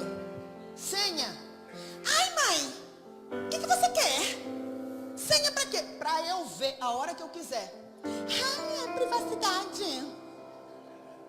Privacidade. Senha. Aqui, ó. E outra. Se eu for entrar nesse negócio e não der certo, tu mudar a senha, a gente vai conversar. O que vocês falam aí que eu não posso ver? Nada. Eu falei, então não vai ter problema? Porta fechada na chave. Bum! Bate a porta e tranca o quarto. Menino pivete desse tamanho. É o quê? Aqui. Francisco tem um ditado: quem come do meu pirão prova do meu cinturão.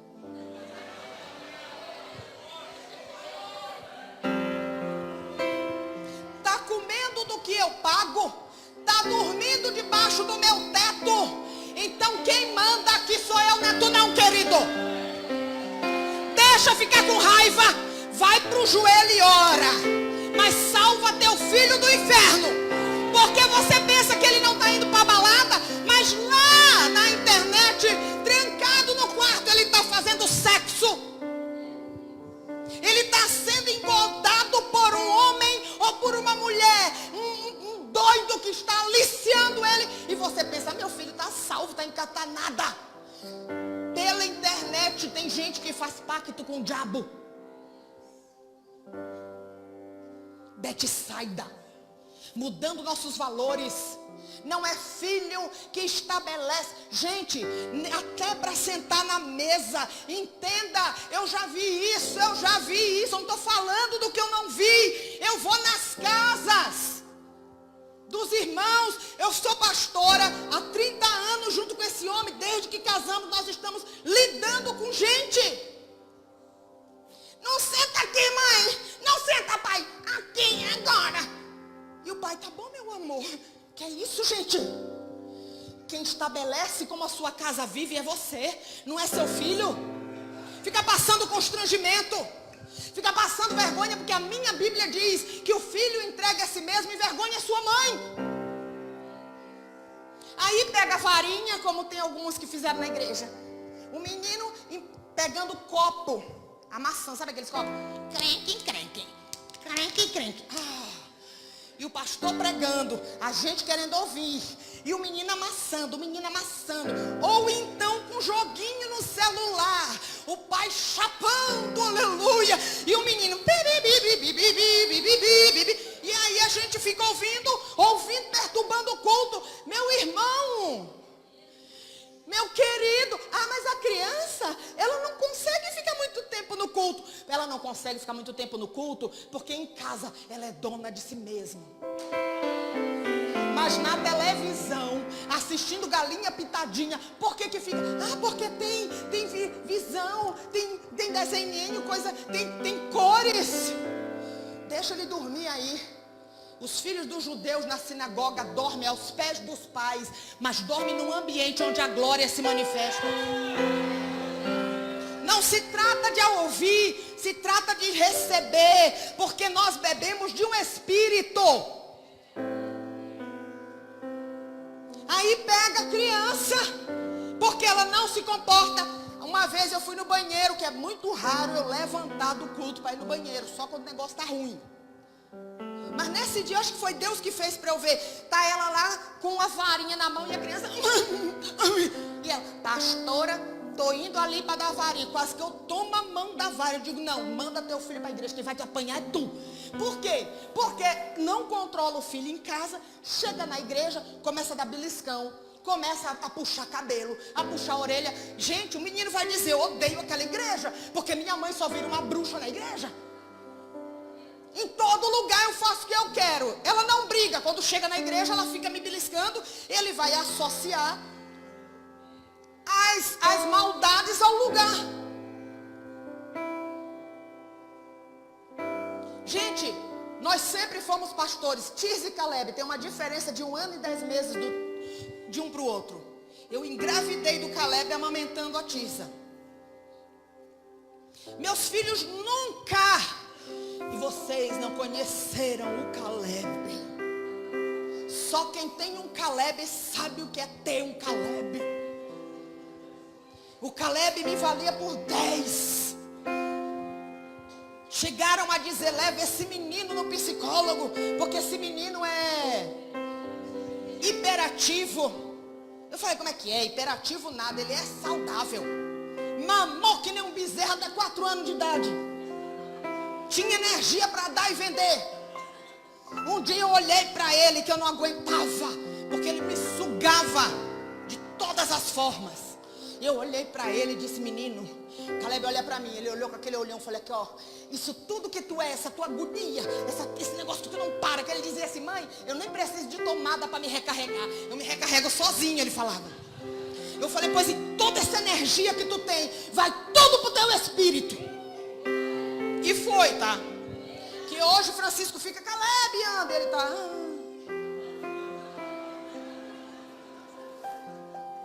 Mas Caleb não era fácil, mas eu controlava. E eu vou dizer uma coisa para vocês, Deus é minha testemunha. Eu nunca belisquei meus filhos. Eu nunca puxei a orelha deles. Está aqui, Tirza. Nunca. Eu me abaixava no nível deles, olhava dentro dos olhos deles. E o Caleb ficava assim, ó, com o olho parado. Eu, para, Caleb, olha aqui, ó, fica quieto.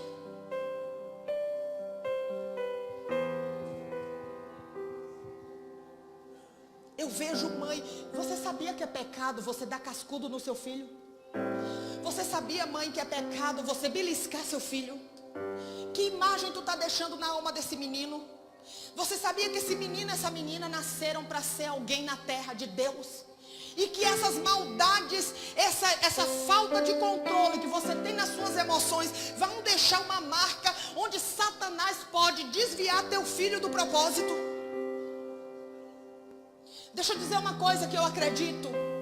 Pais curados e libertos, filhos curados e libertos, não é o contrário. O pai chega, pastora, pelo meu filho, que ele está perturbado. Não, oro por você, pai.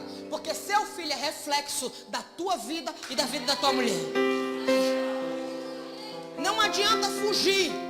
Nossos filhos refletem o que somos e o que vivemos no dia a dia. É nervoso, pode ver, ou a mãe ou o pai é nervoso. É gritador, aquele menino, pode ver, irado, um dos dois é irado. Ai, eu não sei porque que esse menino é assim, não sabe, mas eu sei. Você está entendendo, querido? Hoje é noite de conserto. Hoje é noite de posicionamento. Você precisa ver como você está vendo. Deus só vai te tocar pela segunda vez se você ver como, se você falar, for honesto, honesta para dizer, vejo, mas eu vejo como árvore, minha visão é míope.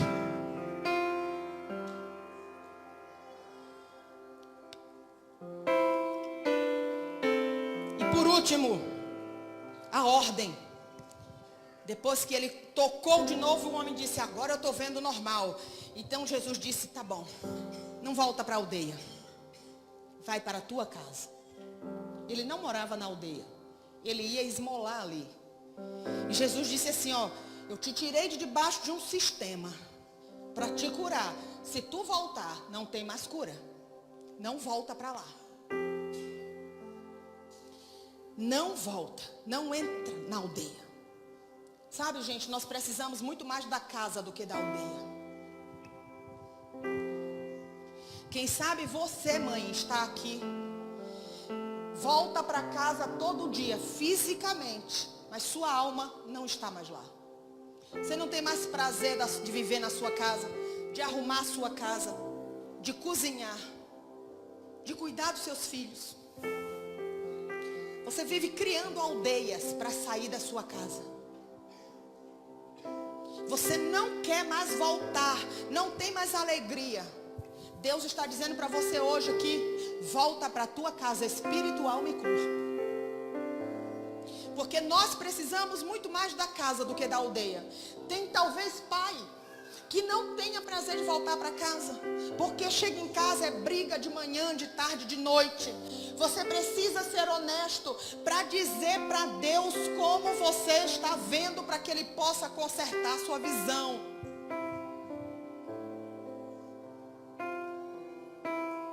Porque uma Dalila, meu querido, pode aparecer para te parecer melhor que a tua esposa, mas eu vou te dizer com toda certeza, só há bênção na aliança, fora da aliança. Tudo que é fora da aliança é maldição. E você precisa hoje colocar seu coração diante de Deus, porque se você tem um problema de cair fácil nessa área da pornografia, na área da imoralidade sexual, você precisa de uma cura e libertação.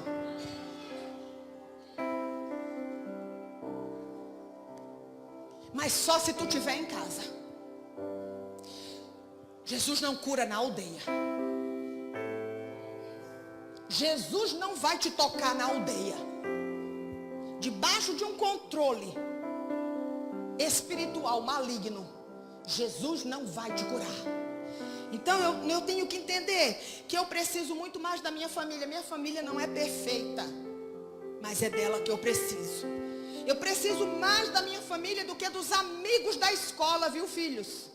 Minha mãe é chata, meu pai é chato, mas isso daí é porque vocês se desconectaram emocionalmente em algum ponto. Você precisa voltar para casa, porque melhor do que teus amigos, pode ter certeza, é teu pai, tua mãe e teus irmãos. Ai, pastora, mas que tu não sabe. Eu sei de uma coisa. Hoje Francisco falou aqui, hoje à tarde. Deus vai ungir os seus, vai mandar ungir os seus escolhidos é na casa.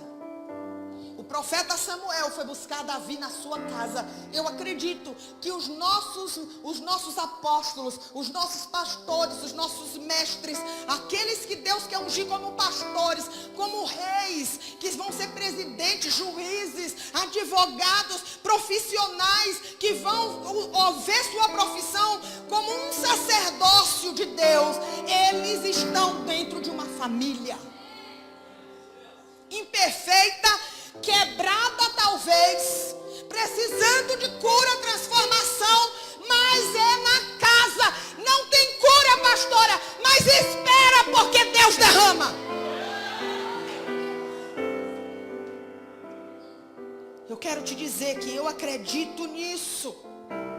É na casa que Malaquias 4 vai se cumprir. Vai haver uma conversão, uma retratação dos pais para os filhos e dos filhos para os pais. É dentro de casa. Meu irmão, tu não tem noção dos fights que a gente tem dentro de casa, não. Você não tem noção dos fights que nós temos dentro de casa. A mesa é um ponto. Desde criança, não comemos na frente da TV. Na nossa mesa, ninguém fica com celular na mão. Não atendemos telefone na hora da comida. Porque a gente entendeu que mesa fala de provisão e manifestação da presença de Jesus. Jesus é tão apaixonado por mesa, que ele diz para a igreja dele em Apocalipse: eis que estou à porta e bato. E a gente prega essa palavra para o mundo, mas essa palavra foi dada para a igreja. Eu estou na porta. Se alguém ouvir minha voz, abrir a porta, então eu vou entrar, vou comer com ele, ele comigo. Jesus está batendo nas portas para ver se tem lugar para ele ainda.